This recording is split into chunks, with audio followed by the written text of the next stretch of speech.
എല്ലാവർക്കും എൻ്റെ വീട്ടിലേക്ക് സ്വാഗതം. വീക്കെൻഡൊക്കെ ആയതുകൊണ്ട് ഒരു കപ്പ ബിരിയാണി ഉണ്ടാക്കാനൊരു പ്ലാനാണ്. ഇവിടെ ഫ്രോസണായിട്ട് ഒരു കിലോ കപ്പയാണ് ഞാൻ മേടിച്ചത്. ഫ്രോസൺ കപ്പയാണ്. നമുക്ക് ചെറുതായിട്ട് അരിഞ്ഞ കഷ്ണം തന്നെ കിട്ടും. അപ്പോൾ ആദ്യമേ കപ്പ നമുക്ക് വേവിച്ചെടുക്കുക. കപ്പ വേവിച്ചെടുക്കാൻ വേണ്ടിയിട്ട് നമ്മൾ എടുത്തിരിക്കുന്നത് ഒരു മീഡിയം പാത്രമാണ്. അതിലേക്ക് നമ്മൾ കപ്പ ഇട്ട് കൊടുത്തു.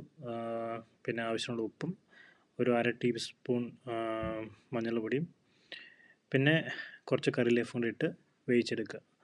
മസാലയ്ക്ക് വേണ്ടിയിട്ട് ഞാൻ എടുത്തിരിക്കുന്ന 3 വലിയ ഉള്ളിയാണ്, മീഡിയം സൈസ് ഉള്ളിയാണ്, 2 തക്കാളിയും കറി ലീഫും പിന്നെ ഒരു 8-10 അല്ലി വെളുത്തുള്ളിയും പിന്നെ കുറച്ച് ഇഞ്ചിയാണ്. ചെറിയ ഉള്ളി ഉണ്ടെങ്കിൽ അത് ചേർത്ത് കൊടുക്കുക. ഇവിടെ ചെറിയ ഉള്ളി ഇല്ലായിരുന്നു എൻ്റെ അടുത്ത്, അത് കാരണം ഞാൻ വലിയ ഉള്ളി ചേർത്ത് കൊടുത്തത്. അപ്പോൾ 1 കിലോ കപ്പയ്ക്ക് ഞാനിവിടെ 1 കിലോ എല്ലാണ് എടുക്കുന്നത്. അത്യാവശ്യം നല്ല നെയ്യൊക്കെ ഉള്ള ഇറച്ചി നോക്കി എടുക്കുക. ആരാമലി അതുപോലെ തന്നെ മുഴനെഞ്ച് അങ്ങനത്തെ എല്ല് നോക്കി എടുക്കുവാണെങ്കിൽ നല്ല ടേസ്റ്റ് ഉണ്ടാവും. അപ്പോൾ ഇതിലേക്ക് കുറച്ച് മസാലകൾ ചേർത്ത് കൊടുക്കാം. എല്ല് വേവിക്കാൻ വേണ്ടിയിട്ട് 1 ടേബിൾ സ്പൂൺ മുളക് പൊടിയും 1 ടേബിൾ സ്പൂൺ മീറ്റ് മസാലയും 1 ടീസ്പൂൺ പെപ്പർ പൗഡറും കുരുമുളക് പൊടിയും ഒരു ടേബിൾ സ്പൂൺ ഗരം മസാലയും ചേർത്ത് കൊടുക്കുക. ഞാൻ അരിഞ്ഞു വെച്ചിരിക്കുന്ന തക്കാളിയും ഇഞ്ചിയും വെളുത്തുള്ളിയും എല്ലാത്തിൻ്റെയും പകുതിയാണ് ഞാനിതിലേക്ക് ചേർത്ത് കൊടുത്തിരിക്കുന്നത്, ഇത് വേവിച്ചെടുക്കാൻ വേണ്ടിയിട്ട്.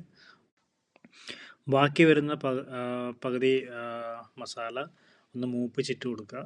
എല്ല് നല്ലോണം വെന്തതിൻ്റെ ശേഷം മൂപ്പിച്ചിട്ട് ഇട്ട് കൊടുക്കുക. ഈ മസാല എല്ലാം ചേർത്തതിന് ശേഷം നല്ലോണം ഇളക്കി എല്ലൊന്ന് നല്ലോണം വേവിച്ചെടുക്കുക. അപ്പോൾ നമുക്ക് എല്ല് നല്ലോണം വേവിച്ചെടുക്കാം. ഒരു 4-5 വിഷിലടുപ്പിക്കുക, നല്ലോണം വേവിച്ചെടുക്കുക. അപ്പോൾ ബാക്കിയുള്ള മസാലയും കൂടെ ഞാനിവിടെ റെഡിയാക്കി എടുക്കുവാണ്. ഒരു ചെറിയ പാത്രത്തിലേക്ക് എണ്ണ ഒഴിച്ച് അതിലേക്ക് നമുക്ക് അരിഞ്ഞു വെച്ചിരിക്കുന്ന 2 പച്ചമുളകും ബാക്കിയുള്ള ഇഞ്ചിയും വെളുത്തുള്ളിയും കുറച്ച് കറിവേപ്പിലയും ഇട്ട് മൂപ്പിച്ചെടുക്കുക. നല്ലോണം ഇളക്കി മിക്സാക്കി നല്ലോണം മൂപ്പിച്ചെടുക്കുക. അപ്പോൾ നമ്മുടെ മസാല ഇവിടെ റെഡി ആയിട്ട് വന്നിട്ടുണ്ട്. ഇതിലേക്ക് കുറച്ച് മസാല പൗഡർ കൂടി ഞാൻ ചേർത്ത് കൊടുക്കുന്നുണ്ട്.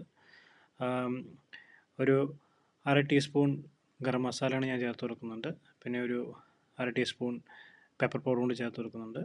പിന്നെ 1 ടീസ്പൂൺ മല്ലിപ്പൊടിയും 1 ടീസ്പൂൺ മീറ്റ് മസാല കൂടി ചേർത്ത് കൊടുക്കുന്നുണ്ട്. മസാല പൗഡർ എല്ലാം കൂടെ നമുക്കൊന്ന് നല്ലോണം മിക്സ് ചെയ്ത് കൊടുക്കാം. മിക്സ് ചെയ്ത് കൊടുത്തതിൻ്റെ ശേഷം നമ്മൾ വേവിച്ച് വെച്ചിരിക്കുന്ന എല്ലിലേക്ക് ചേർത്ത് നല്ലോണം മിക്സ് ചെയ്ത് കൊടുക്കേണ്ടതാണ്. ഞാൻ 5 വിഷിലാണ് അടുപ്പിച്ചത്.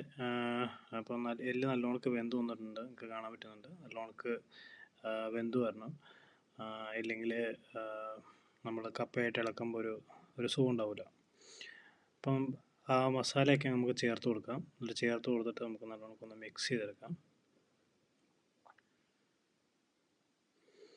നല്ലോണം മിക്സ് ചെയ്തെടുക്കാം.